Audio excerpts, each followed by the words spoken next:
அல்லேலூயா.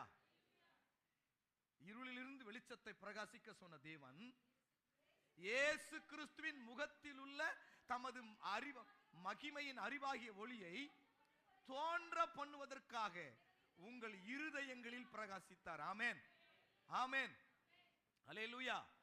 தேவனுடைய நோக்கமே இயேசு கிறிஸ்துக்குள்ள தமது மகிமையை வச்சு, தமது ஒளியை வச்சு, தமது வல்லமை வச்சு, அந்த ஒளியை, அந்த மகிமையை, அந்த வெளிச்சத்தை யாருடைய இருதயத்தில் வைக்கணும்? எல்லா மனுக்குலத்தின் இருதயத்தில் வைக்கணும். அந்த ஒளியை தோன்ற பண்ணும் பொருட்டு நம்முடைய இருதயங்களில் பிரகாசித்தார். அப்ப இயேசு வந்ததின் நோக்கமே பிதாவின், எப்படி வந்தார் இயேசு? பிதாவின் மகிமையை சுமந்தவராய் வந்தார். பிதாவின் தன்மையை சுமந்த, கடவுளுடைய தன்மை, கடவுளுடைய எவ்வளவு பவர், அவருடைய மகிமையின் தன்மை, மகிமையின் பிரகாசம் என்னவோ அதுதான் இயேசு. அதான் இயேசு. அவர் அப்படிப்பட்டவராய் வந்தார்.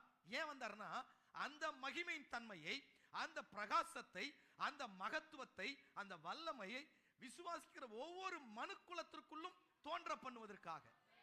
ஆமென். பார்வை வேற மாறும். ஆமென்.